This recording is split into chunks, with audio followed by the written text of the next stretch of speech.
if I wrote down a comment while reading these chapters. Said if the goal of Dr. Wine was to challenge someone to read the scriptures, you've got it. Good, good. It's been an interesting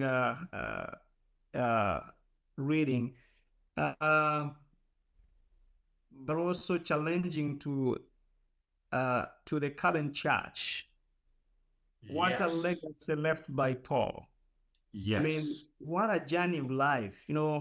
I felt bad reading his last comment. I fought the good fight. I'm like, oh man.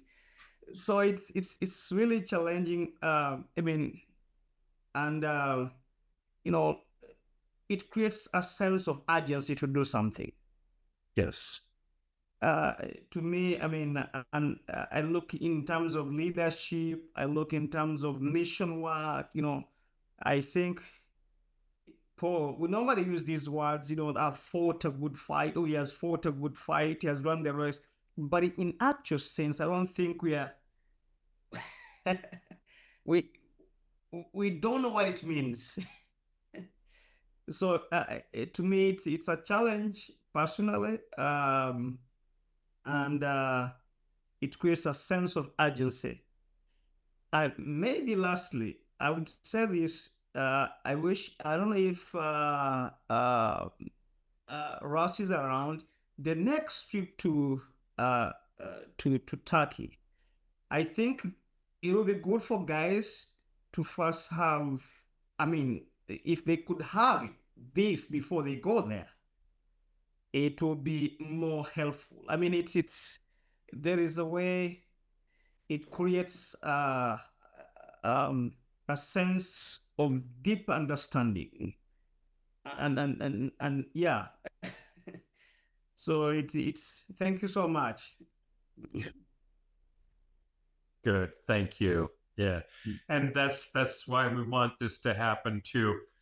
Words of Hope is an enormously wonderful organization with a rich past, but we have to always keep in mind Words of Hope is an agency of Jesus, of the church, and it's not about just putting on a good program.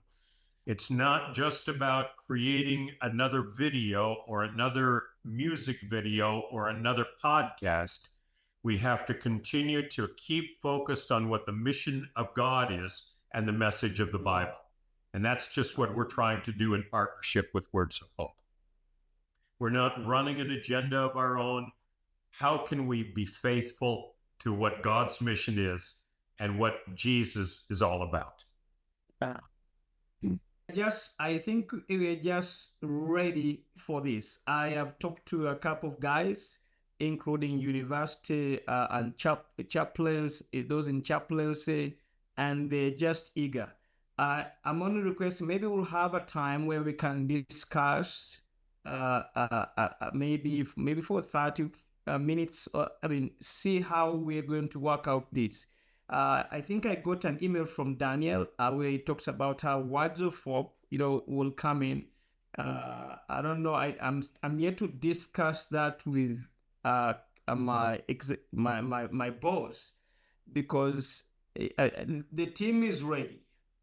For the few that I've talked with, they are ready, and they're asking, is it for Words of Hope alone, or we can be included?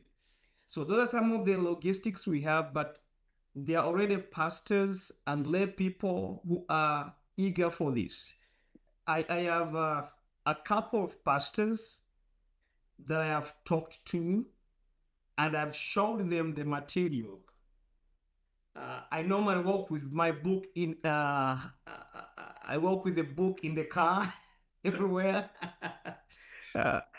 So I have been, some have read through and they are interested, but I don't want to go beyond, the administration. So I need to get permission if I'm to invite other people, because I also know it will involve getting them the material for them to interact with. So those are there. That group is there. I also have a group of Words of Hope staff in 16 different region or language.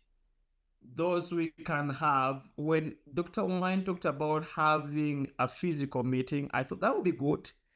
That group is there. I'm yet to discuss with my supervisor, Captain Titus, the executive director, to see how better can we do this. Because to me, I believe if all our staff can go through this, they will, as Dr. Wine said, we are an agency of God's mission. So this will even go deeper. And then the other thing is, I want to see how we can have in the production, use it as a go on radio and see how we can have maybe an hour of teaching, just going through this, maybe a week or a day or a Saturday. And then we're calling people for, ask, interact in that kind of manner. So that's what I'm thinking. Yeah, but it all goes back, especially for the leaders. For the radio is different, but for the leaders, how can they have this, which I know it's a costly thing too? Great stuff. Yes, thank you, Godfrey. I'm just amazed. I'm so thankful for you. I wish that we had met years ago already. I think that what you're doing is wonderful, astounding. I really appreciate it. And so however we can do this together, I can serve you, that would be great. And again, if there is the possibility, if you would like me to come there sometime for a brief, conference or something that would kick off something, that's also a possibility. So keep those things in mind. That is so beautiful, Dr. Warren. I think I would organize and I would love to, not to sound like what, but I would love to get maybe a few theologians from the Church of Uganda to be part of that. I can organize that. We can have, if you can plan ahead, we can have a meeting and see how you meet. Even I would love to introduce you to Archbishop Stephen, which I think it would be good, so that it even goes further. I don't want it to just be us, but if you come, or if he comes over to US, I know you can have a meeting and talk about this, because I've also shared this with him, and is of course our board chair. So I mean, I just want this to move around. Yes, that's what we want to, and we're not trying to ride particular denominations or theologies. Just let's get back to the Bible and understand the mission of God. Right. And if of course, I'm in Church of Uganda, but I have even Pentecostal pastors, like who are ready, and I know they are hungry. Many of them have not even gone to theological schools, but I know they are hungry to learn. Yes. Great. Ralph, what are you thinking? Oh, well, I have a meeting with Words of Hope this afternoon, so I will get this started. I will bring your conversation over. I have no doubt you'll be able to do that all that you want. And to me, when I'm thinking of this, first we'll say permissions. Put that aside. What's a logical way? You don't have to answer this in my mind. What's a logical way of starting? And I would go, well, let's take staff, something that's we can work with. And we start with that. And then number two, we start spreading it out the door.